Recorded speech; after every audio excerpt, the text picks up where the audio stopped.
네, 안녕하세요. 노승민 노무사입니다. 최근 들어서 한 정치인이 거액 코인 투자한 사실이 알려지면서 언론에서 좀 매우 시끄러운 것 같습니다. 이 코인이라는 게 은행에서 발행하지도 않고 정부가 컨트롤하지도 않는 오로지 그 블록체인에만 좀 존재하는 바로 이 암호화폐를 의미하는 거잖아요.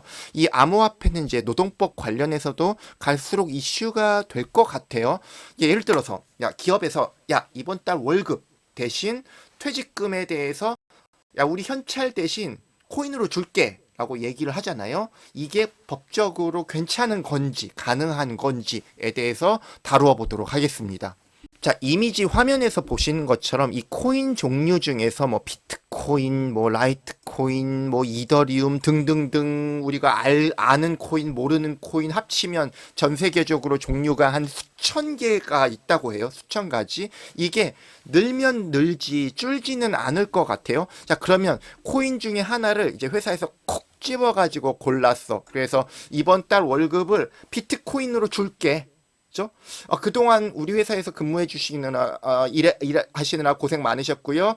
퇴직금을 비트코인으로 지급할게요. 요게 과연 법적으로 가능할까? 요거거든요. 자, 그렇다면 결론에 도달하는 과정에서 우리는 근거 두 단계만 밟으면 될 것 같습니다. 근거 스텝 1, 스텝 2만 밟으면 결론에 도달할 수 있을 것 같아요. 자, 우리가 법적인 이슈, 법적인 의문이 있을 때 해결할 수 있는 법적 근거 1단계는 무조건 법조문이죠. 그래서 우리 근로기준법을 찾아봤고요. 제43조를 보니까 이런 표현이 있네요. 임금은 무엇으로 직접 전액을 지급해야 되고 또 매월 1회 이상 일정한 날짜를 정해서 지급해야 된다. 이게 흔히 말하는 그 유명한 임금 지급의 대원칙, 네 가지 원칙이거든요. 임금은 이걸로 줘야 되고 직접 전액을 정기적으로 해서 네 가지 원칙인데 그 네 가지 원칙 중에 가장 첫 번째 나오는 거, 가장 중요한 원칙이죠. 임금은 뭘로 줘야 된다. 예, 통화로 지급을 해야 된다. 오케이, 확인했어요. 첫 번째 법적 근거 확인했어요. 임금은 통화로 지급을 해야 되네요. 자, 그럼 여기서 문제가 해결됐어요? 안 됐어요? 아직은 안 됐어. 왜냐하면 통화에 대해서 일단 퀘스천 마크가 남거든요. 그럼 통화라는 것이 도대체 무엇이지 봤더니 이제 사전적 의미로는 이 통화의 사전적 의미가 강제 통용력 있는 화폐라고 합니다. 강제 통용력 있는 화폐. 자, 그렇다면 이 시중에서 강제 통용력 있는 화폐라는 것이 과연 무엇일지라고 또다시 법적 근거를 찾아보니까 이 한국은행법에 나와 있는 한국은행법 제48조에서는 한국은행이 발행한 법화, 그렇죠? 한국은행이 발행한 이 법정 화폐가 바로 이 통용되는 화폐, 통화다라고 볼 수 있겠습니다. 그래서 지갑을 열어서 지폐 한 장을 꺼내 보시면 이렇게 한국은행 총재라고 직인이 꽝 찍혀 있어요. 뒷면을 보시면 Bank of Korea라고 해서 한국은행에서 발행한 바로 법정 화폐가 이것이다라고 찍혀 있습니다. 나는 급여를 그냥 계좌로 이체해 봤는데요. 현찰로 안 받고. 자, 그것 또한 임금이죠. 왜? 계좌로 이체 받은 임금을 ATM기 가가지고 꺼내 쓰면은 이 어차피 한국은행에서 찍힌 이 돈으로 그대로 나오거든요. 반대로 얘를 가지고 ATM에 입금시키면은 바로 내 그 은행 계좌에 똑같은 금액만큼 찍힌단 말이죠. 예전 그 우리 부모님 세대 그 추억의 그 노란 봉투에 임금 급여 받아가지고 그날 이제 비자금 조성해가지고 한 잔 하시고 나머지 집에 가져오고 그때 이제 현찰 박치기 그거나 지금 계좌로 지급받아가지고 짤 없잖아요. 그죠? 계좌로 투명하게 지급받아가지고 예, 받는 그 금액이나 똑같이 통용력 있는 화폐, 즉 통화고 법정 통화고 임금 지급에 있어서 합법적인 수단이다라고 얘기할 수 있겠습니다. 자, 그런데요, 암호화폐는 이 법정 통화가 아니기 때문에 만약에 암호화폐를 가지고 임금 지급 수단으로 활용한다 하는 순간 근로기준법 43조에 명시한 통화 지급 원칙에 정면으로 위반되는 결과가 발생합니다. 바로 이것이 우리가 오늘 내릴 수 있는 확고한 결론이다라고 말씀을 드릴 수가 있겠네요. 자, 이어서 실무적으로 발생할 수 있는 세 가지 퀘스천을 한번 다뤄보고 오늘 내용 마무리해 보도록 하겠습니다. 자, 먼저 근로자에게, 자, 그렇다면 근로자에게 암호화폐 지급 자체를 이제 금지해야 되는 거냐? 이 질문은 너무 심플해요. 뭐 당연히 아니죠. 그러니까 그 사용자가 근로자랑 근로 계약을 맺고 근로 줄게. 그럼 임금 다오. 근로 줘. 그럼 임금 줄게라는 대가로서 임금을 지급하는 게 핵심이기는 해요. 그게 본질이고, 그래서 당연히 근로 대가로 임금을 지급하는 게 너무나도 맞아. 그게 이제 원칙인데, 예를 들어서 이제 하이브리드 형태로 있잖아요. 이제 근로자가 너무 잘해, 일을 잘해. 그리고 또 이제 애사심을 막 고취시키고 싶어. 그래서 복리후생 플랜을 막 운영을 하면서 그 중에서는 뭐 그 복지 포인트도 있을 것이고, 그렇죠? 뭐 상품권을 지급할 수도 있고, 쿠폰을 지급할 수도 있고, 식사권을 지급할 수도 있고, 때로는 스탁 옵션을 지급할 수도 있고, 비트코인이나 암호화폐는 그 중 하나가 될 수도 있는 거죠. 그래서 임금 지급을 확실히 지킨다면 추가적으로 주식이라든지 암호화폐 형태로 인센티브를 지급하는 것 자체는 전혀 문제될 게 없다. 그런데 이제 문제가 된다면 바로 다음과 같은 상황이 될 것 같아요. 자, 매년 지급해오던 상여금을 암호화폐로 변경한다면, 자, 이거는 왜 문제가 될까요? 상여금을 뭘로 지급을 한다는 거예요? 예, 뭐 연말 그거 분기별 뭐 이게 100만 원, 200만 원을 상여금으로 지급하는데 뭘로 지급하는 거예요? 통화로 지급하는 거예요. 상여금을 통화로 지급하니까 뭘로 근로의 대가로 통화로 지급하니까 얘는 임금이야. 임금인데 얘를 갑자기 암호화폐로 휙 바뀌어 버린다.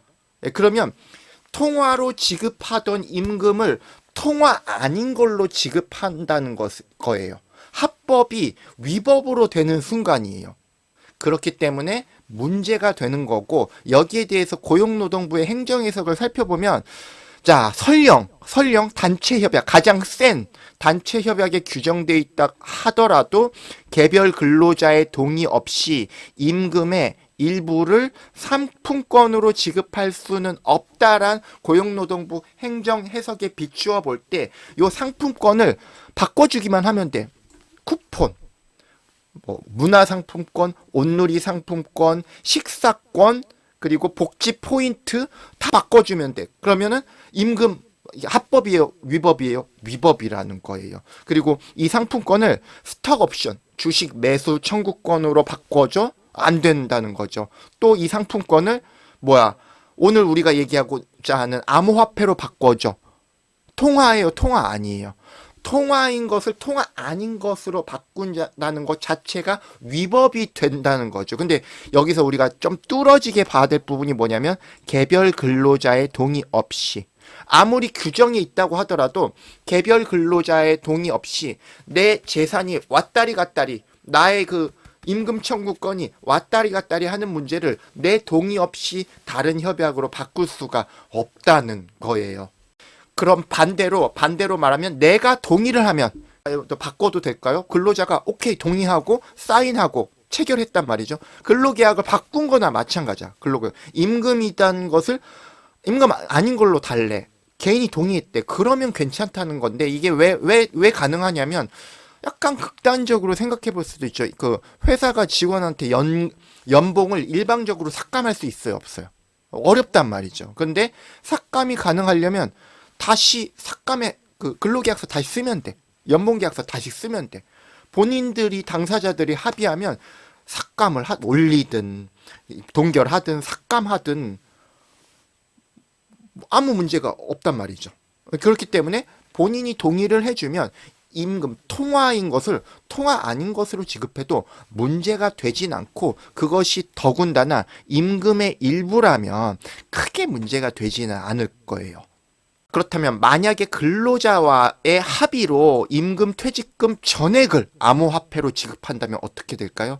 자, 이것은 다시 원론으로 돌아와요. 자, 근로의 대가로 임금을 지급하잖아요. 근데 그 임금은 뭘로 지급해? 통화로 지급하라는 것이 바로 통화불 원칙, 통화 지급의 원칙이잖아요. 지금 이 내용은 뭐냐면 근로의 대가로 지급하는 임금 말고 나머지 부분에 대해서는 뭐 상품권이나 스톡 옵션이나 암호화폐로 지급하는 것도 가능해. 그런데 이 전액이라는 의미에서 볼 때는 모든 것을 다 임금이 아닌 통화가 아닌 다른 걸로 지급한다는 거잖아요. 그러면 이거는 근로기준법 43조에서 의미하는 통화지급 원칙에 정면으로 위배되는 것이다. 그래서 근데 회사가 이렇게 질문할 수도 있겠죠. 우리가 애도 아니고 성인이고 성인들끼리 자유의지로 합의해가지고 계약해서 그렇게 줬는데 이게 뭐가 문제가 되는 거냐라고 충분히 얘기하실 수도 있어요. 그런데 여기서 한 가지 우리가 캐치해야 될 것은 바로 이 노동법, 특히 이 근로기준법, 최저임금법, 퇴직급여법 같은 경우는 강행 규정이다. 최저 기준이자 강행 기준을 담고 있는 거다. 그래서 이 당사자가 합의하더라도 강행 기준에 위반되는 경우에는 바로 법 위반이 되는 것이고 회사는 법적 리스크를 아는 상태에서 암호화폐를 지급하게 되는 거다라고 정리를 할 수 있겠습니다.